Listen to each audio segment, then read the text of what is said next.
오늘 절기로는 종려주일입니다. 어린 나귀를 타고 겸손의 왕으로 예루살렘에 오신 주님을 모든 무리들이, 군중들이 환영하던 그런 날들을 기억하고 또 기념하는 날입니다. 우리의 삶이 우리의 그리스도가 되시고 주가 되시는 주님을 날마다 환영하고 그분과 여주동행하는 그런 여러분의 삶이 되기를 예수님의 이름으로 축복합니다.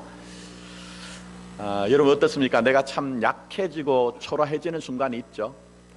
그때가 언젠지 잘 생각해 보시면 좋을 것 같아요. 물론 우리가 때로는 경제적으로 궁핍하면 약해지고 초라해지기도 합니다. 때로는 육체 질병 때문에, 때로는 지식과 경험의 부족 때문에 우리가 참 이렇게 작아지죠. 그러나 생각해 보면 반드시 그런 것은 아닙니다. 절대로 그런 것은 아니에요.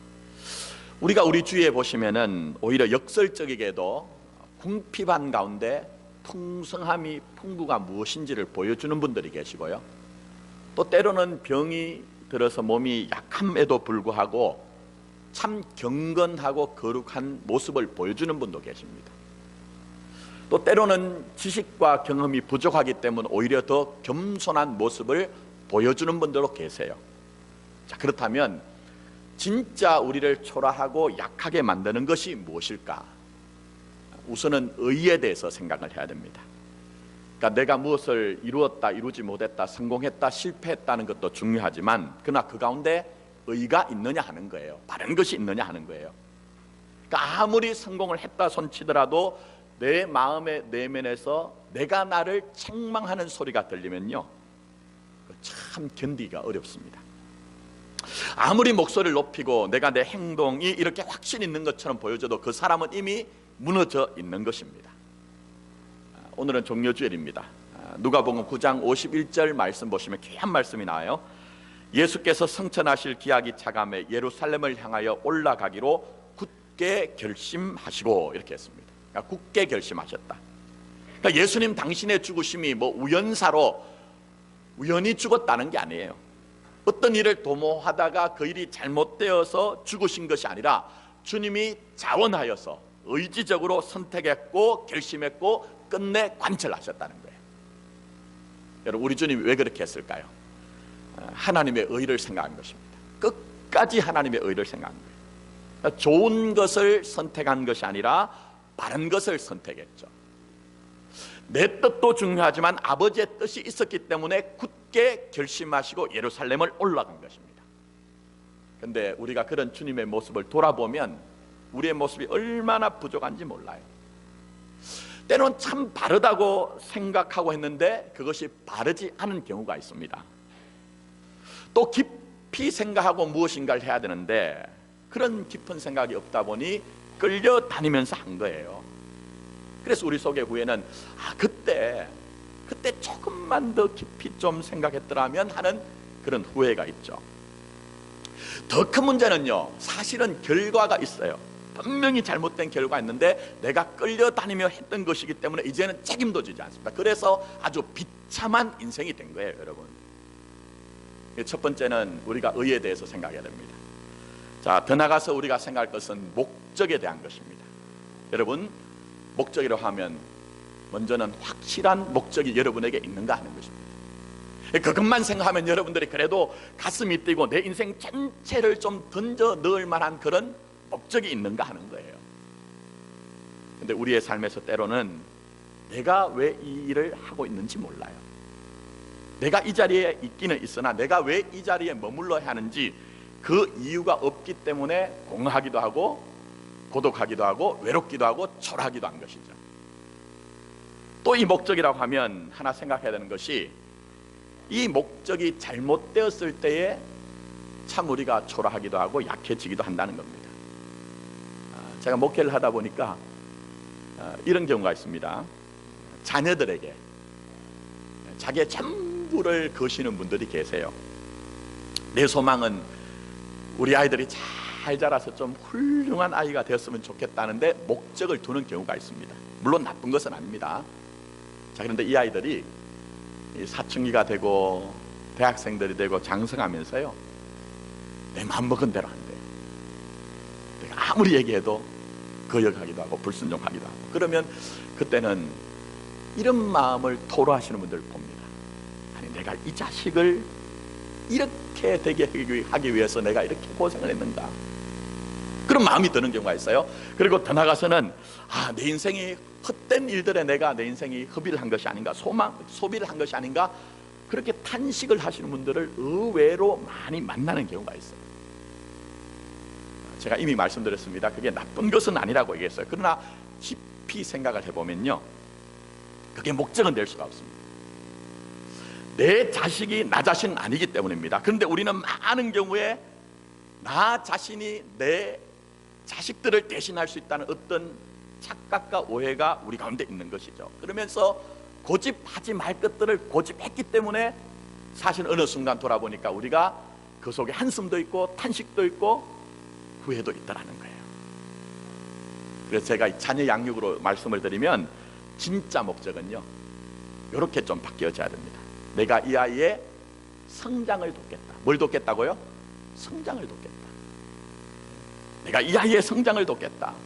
이게 목적이지, 내가 원하는 아이를 만들어 놓겠다는 것은 절대로 다른 목적이 될 수가 없다는 거예요.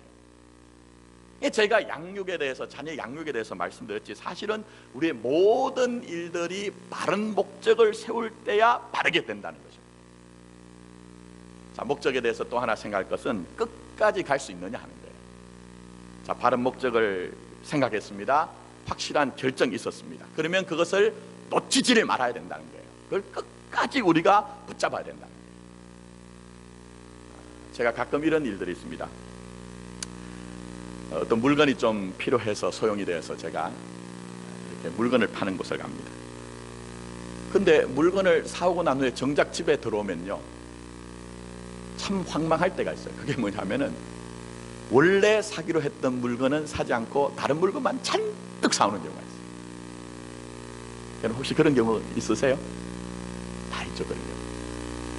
그때 제가 이제 저희 아내한테 얘기합니다. 여보, 나도 이제 다 된 것 같아. 나도 다 된 것 같아. 농사만 하는 얘기입니다만 왜 그런 얘기를 하느냐, 누가 나에게 뭔가를 어떻게 해서가 아니에요. 내가 나 스스로 해야 할 일을 놓쳐버렸다는 것, 그게 내게 아픔이 되더라는 거예요. 그래서 우리가 바른 우리가 목적을 생각하고 바른 결정을 했으면 그것에 좀 초점을 맞추고 목표를 분명히 해서 끝까지 붙들어야 된다는 것입니다. 자, 그러면 저는 두 가지를 말씀드렸습니다. 여러분의 삶의 의에 대해서, 이 목적에 대해서 요즘은 어떻게 사시느냐 하는 거예요. 뭐 하나님에 대해서 우리가 생각하지 않더라도 내가 내 양심상 나에 대해서 너 지금 바른 일을 하고 있느냐, 옳은 일을 하고 있느냐 할 때 그렇다고 자문자답할 수 있느냐 하는 거예요. 그리고 내 삶의 목적이 뚜렷하고 그 목적을 지금도 붙잡고 여러분이 믿음 가운데 도전하며 살고 있느냐 하는 거예요. 근데 이 한마디, 이런 일들을 우리가 다 한마디로 모으면 해야 할 일을 제대로 하고 있느냐 하는 거예요. 해야 할 일을 제대로 하고 있느냐. 여러분, 사람이란 존재는요, 내가 해야 할 일을 하지 않으면 해서는 안 되는 일을 하게 되어 있습니다. 내가 해야 되는 일을 하지 않으면 내가 엉뚱한 일을 하게 되어 있는 것이 인생이에요. 내일부터 이제 고난주간입니다. 저희 교회 이제 첫 번째로 이제 극기 묵상이라는 레버린스라고 하는 영성 훈련을 제가 원래는 시작을 합니다. 그래서 우리가 경험이 없다 보니까 제가 좀 살필 일들이 많습니다. 그래서 정상적으로 하지 않고 이번에는 아주 간략하게 하는데요. 그래서 물건을 제가 이렇게 좀 살펴보고 사야 될 일이 있어요. 그래서 제가 이제 직접 이제 신방이 한 날은 끝나고 나면 아주 늦은 시간이에요. 물품을 이제 살펴보려고 나갔는데 길거리에서 아버지 같은 분이 자기 자식이 이제 뭐 중학교 이제 고학년이든지 고등학교 이제 저학년이든지 그 정도 되는 아이가 있는데 얘는 고개를 푹 숙이고 있고 이 아버지 같은 분이 굉장히 경노해가지고요 얘를 굉장히 꾸짖고 있어요. 제가 이제 뭐 그걸 엿들으려고 한 게 아니고 워낙 소리가 커서 제 귓 밖에 소리가 들려오는데 종합을 하자면 이거예요. 야, 이 녀석아, 너 학원 가라고 했더니 공부하라고 했더니 왜 이 PC방에 가 있느냐 이렇게 얘기를 한 거예요. 제가 보니까 그 PC방에 있더라고요. 근데 제가 무슨 생각이 든지 아세요? 야, 이 아버지의 직업은 뭘까? 애가 어떻게 PC방에 가 있는 걸 알았을까? 이분에게 노하우를 좀 물어봐야 되겠다, 이런 마음이 들더라고요. 왜냐하면 저희 애도 이제 사춘기를 들어가니까. 근데 정작 여러분 한번 잘 보세요. 공부를 해야 하는 학생이 공부를 하지 않으니까 지금 학생으로서는 해서는 안 되는 일을 하고 있더라는 거예요, 여러분. 근데 학생만 그런 것이 아니라 모든 것들이 다 그렇습니다. 우리가 하나님 앞에서 정말 해야 할 일을 하지 않을 때는 하나님이 오시기에 전혀 하지 말아야 되는 일들도 얼마든지 할 수 있는 것이 인생이고, 그래서 비참하고 그래서 초라하게 되더라는 거예요. 오늘 이 이스라엘 백성도 마찬가지입니다. 가나안 땅에 정착한 지 굉장히 오랜 세월이 지났어요. 문제는 세월이 지나자 하나님이 우리를 보내신 목적을 망각했어요. 이 애굽에서 살던 이들을 다 하나님의 전격적인 은혜로 그 독수리 날개를 업어서 그들을 건너가게 하시고 인도하신 그 은혜로 이곳에 세워놓으신 그 목적을 망각했단 말입니다. 그랬더니 이제는 하나님 앞에서 의를 다 잃어버렸습니다. 무엇이 옳은지 무엇이 그런지 그거 분간하지 못하고 그저 이 땅에 살면 가난한 사람들처럼, 이방 사람들처럼 잘 먹고 잘 살면 다 되는 것으로 오해를 하고 하나님을 섬기지 아니하고 발과 아세라를 섬겼던 것이죠. 사랑하는 성도 여러분, 그렇다면 과연 그 옛날의 이스라엘 백성들만 그런 것인가? 그렇지 않습니다. 우리는 그때 이스라엘 백성들이 순전히 잘 먹고 잘 사는 것에 집중했던 것처럼 여전히 우리는 온통 관심이 경제입니다. 물론 경제를 우리가 등한시하자는 건 아니에요. 그러나 여러분, 우리의 관심이 뭐냐 하는 거예요. 그래서 여러분, 정치 지도자를 뽑을 때도요, 그 사람의 통치 철학이나 가치관이나 그 사람의 삶의 궤적에서 드러난 열매를 보지 않고 경제면 다 된다고 생각해요. 여러분, 정말 경제 해결해서 다 되더냐? 이제 우리가 다 그래도 기초선으로서는 먹고 살만해졌는데 말입니다, 이 사회가 왜 이러냐 하는 거예요. 좀 참 가슴이 아픈 게, 부모는, 애미는 자식을 끝까지 붙들어야 되는 존재인데, 요즘은 부모가, 애미가 그 자식을 해야 하는 그런 시대가 됐어요. 경제가 해결됐는데 도덕이 어디 있고 윤리가 어디 있고 철학이 어디 있느냐 하는 거예요. 여러분, 보십시오. 요즘 사람들이 말입니다, 문제가 생기면 경제 탓을 해요. 강도짓을 하고도 도둑질을 하고도 가난 때문이라고 얘기를 해요. 그 짓을 하고도 우리가 이렇게 궁핍하기 때문에 이렇게 했다고 그렇게 얘기를 해요. 그러나 하나님의 말씀인 성경은 절대로 용납하지 않습니다. 하나님의 말씀인 성경이 우리에게 관심을 가지는 것은 잘 먹고 잘 사는 것이 문제가 아니라 의의 문제라는 거예요, 여러분. 그래서 여러분, 의가 무너지면 하나가 무너진 것이 아니라 다 무너진 것입니다. 불의를 의라고 하고 거짓을 진실이라고 할 때, 그때 핑계할 때 모든 수고와 노력이 헛된 것이 되는 것입니다. 자, 이렇게 얘기를 하면 여러분들은 이게 전부 남의 얘기로 들리잖아요. 제가 한번 여쭤보겠습니다. 조금 방향을 돌려서 우리 자신에게로 좀 돌려보면, 혹 여러분이 여러분의 자녀들에게 무엇인가 물려준다고 생각하실 때 좀 극단적이지만, 전자는 뭔가 물질적인 것을 풍요롭게 해서 돈을 모아서 물려주겠다. 요게 이제 하나가 있습니다. 여러분, 요즘 세상에서 돈은 농삼하는 얘기가 있습니다. 조물주 위에 누가 있다고 해요. 그게 누군지 아십니까? 건물주라고 해요. 건물주. 그래서 여러분도 내가 좀 어떻게 하든지 아둥바둥 살아서 많은 물질을 좀 내 자식들에게 물려주겠다는 그게 하나가 있고, 후자는 하나는 내가 물질적으로는 좀 궁핍할지 모르지만 깨끗하게 부끄러움 없는 인격과 삶을 물려주겠다고 한다고 하면 여러분은 무엇을 물려주시고 싶으냐 하는 거예요. 제가 여쭤보진 않겠습니다. 그러나 여러분의 마음의 자문자답을 한번 다 해보십시오. 하나님은 이런 부분에 한치의 양보도 없어요. 한치의 양보도 없어요. 그래서 우리 주님이 40일 동안 금식을 하시고 난 이후에 몹시 굶주린 상태였습니다. 그때 사단이 와서 무엇을 시험합니까? 돌로 떡을 만들라 얘기합니다. 얼마든지 가능한 얘기고 그렇게 해도 아무 문제가 되지 않습니다. 그런데 우리 주님이 말씀하실 때 무엇을 말씀하십니까? 사람이 떡으로만 사는 것이 아니요 하나님의 입에서 나오는 그 모든 말씀으로 살 것이라 말씀하셨어요. 굉장히 중요한 교훈을 말씀하셨죠. 가장 어려운 순간이었지만 하나님의 뜻이 무엇인지, 하나님의 의가 무엇인지 그것을 나타내는 모습이 우리 주님의 모습이란 것입니다. 사랑하는 성도 여러분, 오늘 본문 말씀 보십시오. 결론은 세상적인 표현으로 해피엔딩입니다. 자, 12절 말씀 다시 한번 보십시오. 사무엘이 돌을 취하여 미스바와 센사에 세워 이르되 여호와께서 여기까지 우리를 도우셨다고 그 이름을 뭐라고 했습니까? 에벤에셀. 이 에벤에셀이란 말은 합성어입니다. 에벤이란 말이 큰 반석, 큰 돌 이런 뜻입니다. 에셀은 돕는다, 구원한다, 지지한다, 원조한다 이런 뜻입니다. 그래서 이 말을 번역을 하면 도움의 돌 이렇게 됩니다. 여러분의 말씀을 보시면 그냥 도식적으로 보면 이거 그냥 간단한 것 같아요. 그러나 과정을 보셔야 돼요.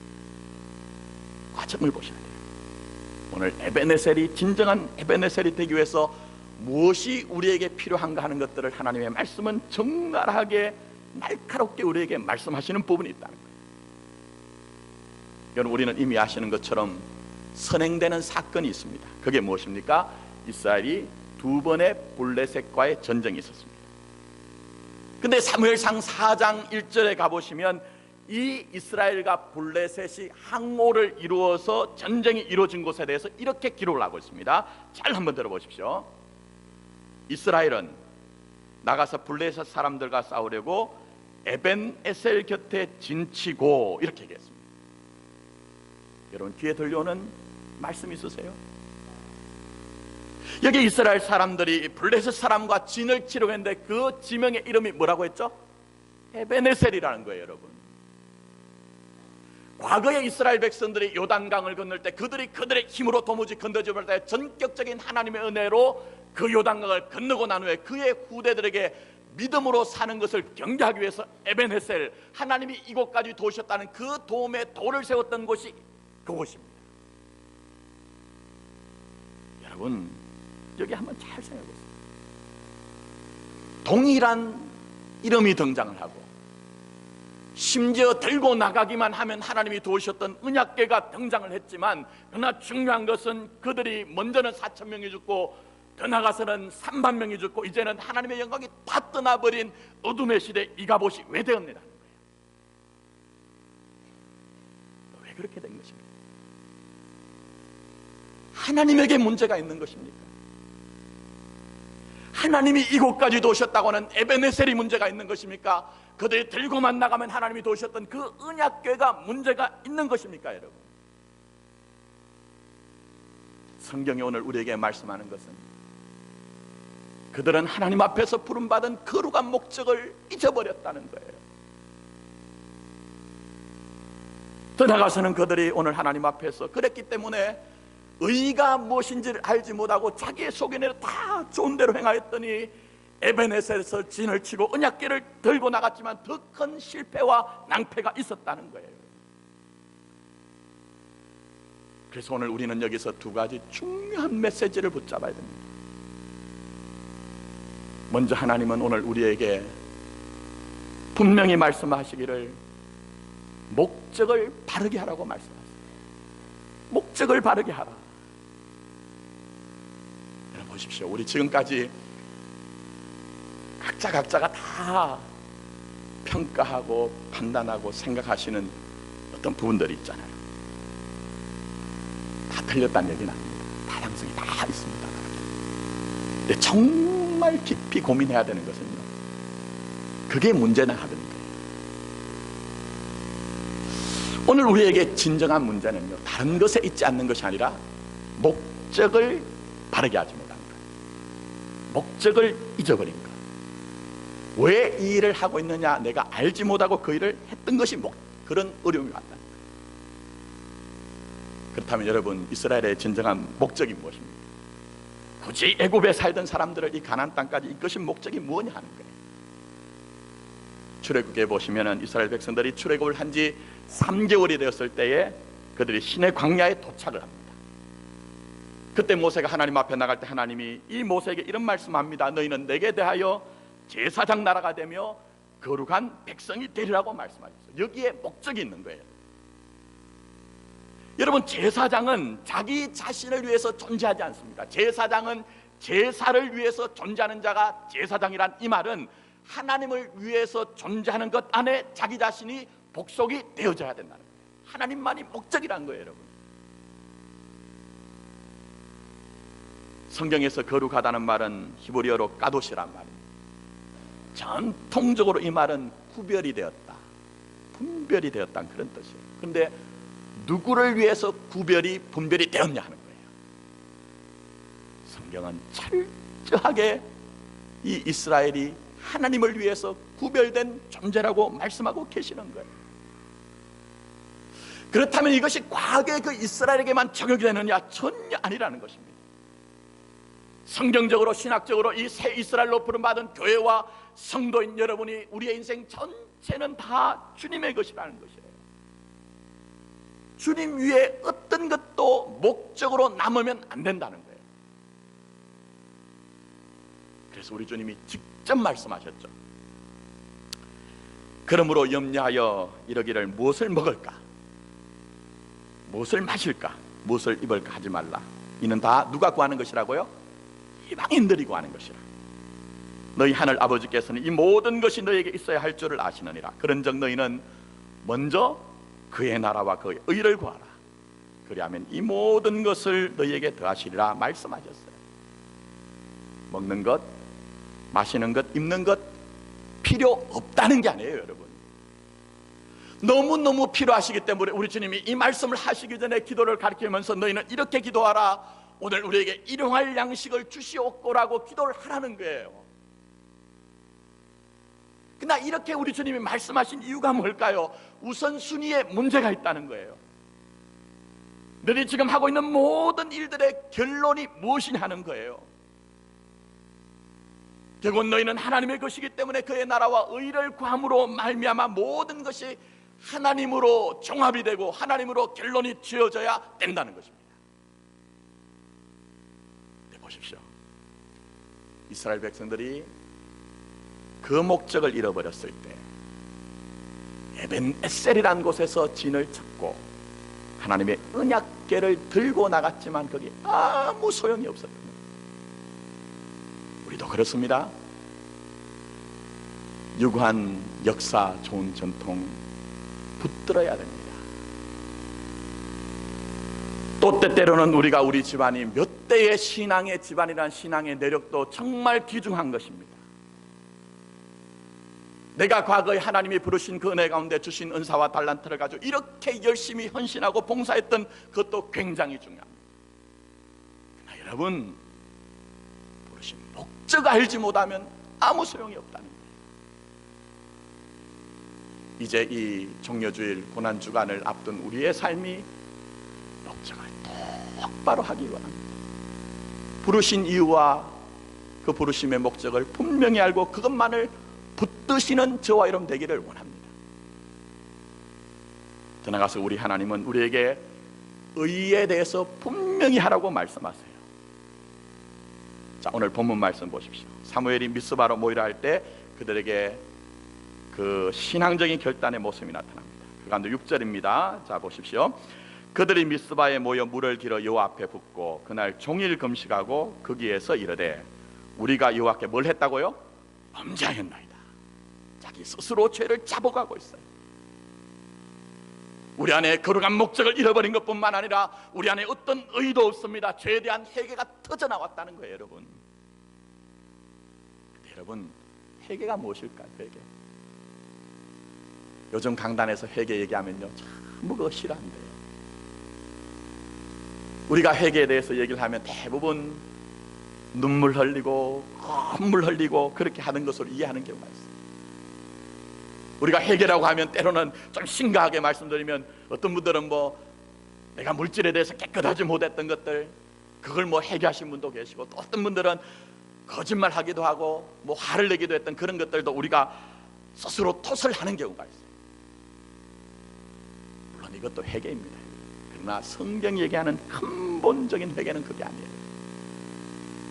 오늘 이스라엘 사람들이 하나님 앞에서 자기의 그 죄를 스스로 자복하는 모습 속에서 무엇을 회개했느냐 하는 거예요.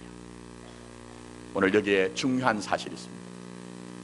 오늘 본문 말씀을 보시면 그 위에 한 절 위에 가시면은 이 이스라엘 백성들이 하나님과 겸하여 섬긴 이방 신들의 이름이 드러납니다. 자, 7장 4절 말씀 한번 보세요. 읽진 않았지만, 봉독하지 않았지만 보세요. 이에 이스라엘 자손이 뭘 섬겼죠? 바알과 아스다롯. 뭐 이거는 이제 그 당시의 문화나 종교적인 내용을 좀 설명을 자세하게 해야 되는데 그럴 시간은 안 되고요. 바알과 아스다롯 중에 주신은 바알이에요. 주신은 바알이에요. 근데 이 바알의 이름의 뜻이 뭐냐 하면은 주인이란 뜻이에요. 그러니까 이 이스라엘 백성들이 하나님 앞에서 물을 붓고 금식하며 하나님 앞에 자기의 범죄함을 토설한 것은 다른 것이 아닙니다. 하나님이 우리의 인생의 주인이신데 우리는 하나님이 인생의 주인인 것을 망가고 다른 것들을 다 주인으로 섬겼습니다. 이것을 회개하는 자리에 있었다는 거예요.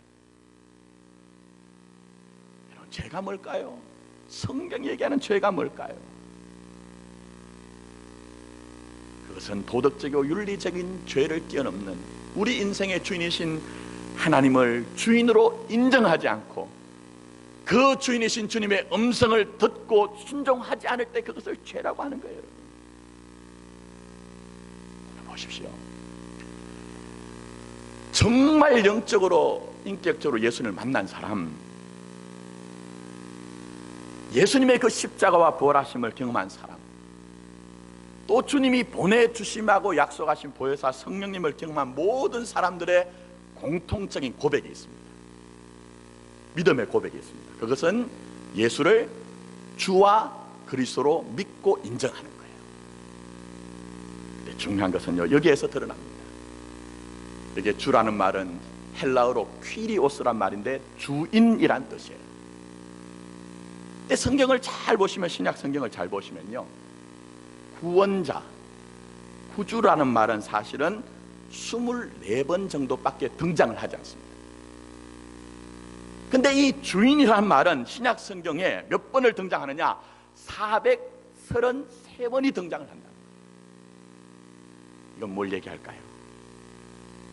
예수님을 진정한 나의 구원자로 영접한 사람들의 삶에 정말 중요하게 나타나는 것은 예수를 나의 삶의 인생의 주인으로 인정하고 그 주인에게 뜻을 묻기도 하고 듣기도 하고 그 주인의 뜻을 존중하여 순종할 때 그 사람이 진짜 믿음의 사람이란 거예요. 여러분,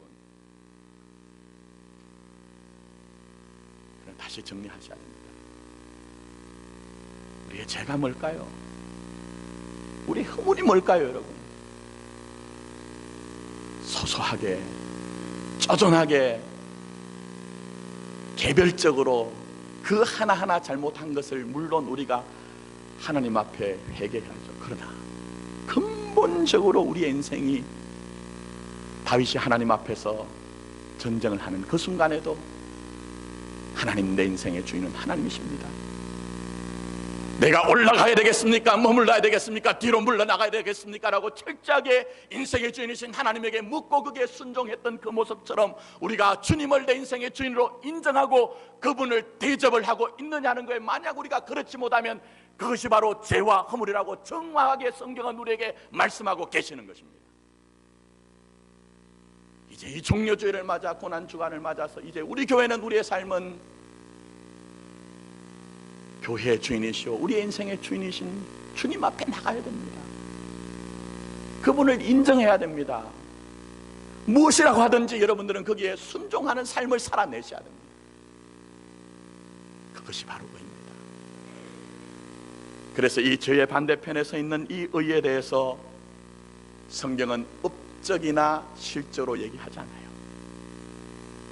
이제 이 이스라엘 백성들이 내 인생의 주인은 하나님이십니다 하는 것을 인정한 것처럼 주님 앞에 돌아올 때에 이스라엘 백성들이 지금까지 자기 인생의 주인을 다른 것들로 삼아서 살던 그들이 인생의 주님을 인정하고 그분에게 순복할 때에 그것만을 의라고 인정하고 간합하여 주시는 것입니다.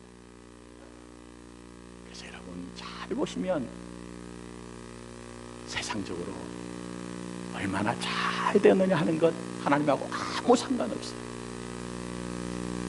여러분의 뜻이, 여러분의 의가 이곳에 이루어졌다고 해서 하나님이 그걸 인정하시느냐? 절대 아니라.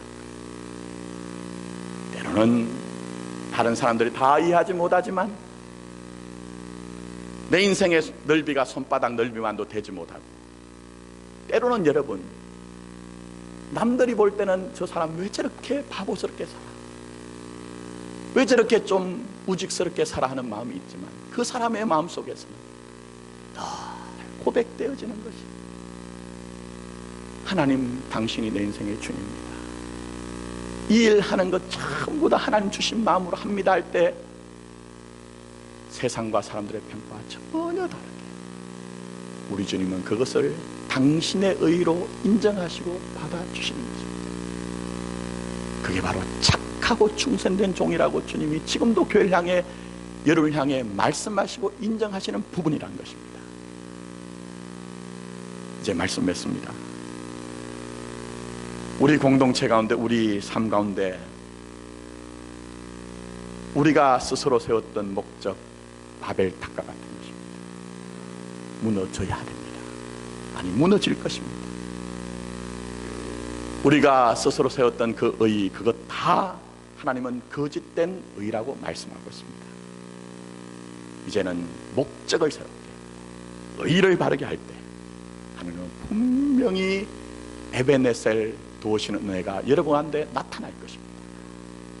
아무쪼록 여러분의 가정과 여러분의 자녀 양육과 여러분의 학업, 여러분의 직장, 여러분이 경영하는 사업, 또 여러분의 모든 삶의 터전 곳곳에 인생의 주인이신 하나님을 인정하시고 목적을 바르게, 의를 바르게 할 때 에베네셀의 큰 하나님의 역사가 임하여 감정이 있고 증거가 있는 교회와 우리의 삶이 되기를 예수님의 이름으로 축복합니다. 아멘. 기도드리겠습니다. 종려주일입니다. 무리들은 종려나무 가지를 꺾어서 거독까지 깔면서 주님을 환영했지만 목적이 바르지 아니하였고 의가 무엇인지 알지 못하였기 때문에 그 십자가 앞에서 바라바를 내어주고 우리에게 저 예수를 십자가에 못 박으라고 얘기를 합니다. 주님, 진짜 교회와 진짜 성도는 누구일까요? 이 땅에 있는 수많은 십자가 아래서 수많은 군중들이 교회의 성전의 문을 들을락날락하지만 그러나 우리 주님께서 오늘 이 아버지 하나님 사건을 우리가 세 번째 주에 묵상하는 동안 목적이 바르냐, 의가 바르냐 우리에게 묻고 있습니다. 이제는 주님 간절하게 원하는 것은 불러주신 자의 그 목적을 알게 하시되 우리를 제사장 나라로 불러주셨으며 거룩한 자로 불러주셨사오니 부르신 자의 은혜를 알고 그 은혜 가운데 가는, 그것을 이루기 위해서 달려가는 우리의 삶이 되어지게 하여 주시옵소서.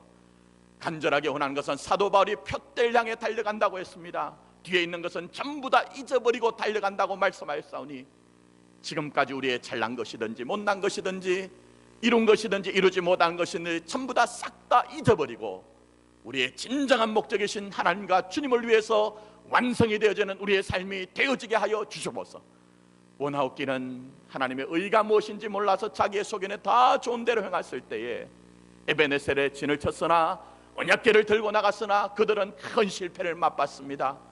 지금까지 우리는 하나님의 이름을 부르기도 하고 주님의 이름을 부르기도 하고 십자가를 내세우기도 했지만 진짜 의가 무엇인지 몰랐기 때문에 때로는 우리가 거짓에 속기도 하였고 흉악한 일을 하기도 하였기 때문에 우리에게 큰 아픔이 있었고 상실이 있고 실패가 있었던 것을 인정합니다.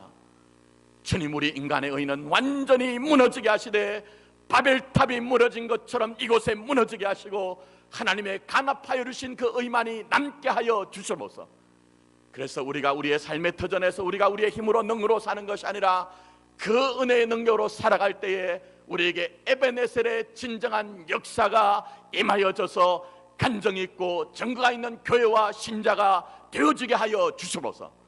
이 모든 말씀 예수님의 이름으로 기도드립니다. 아멘.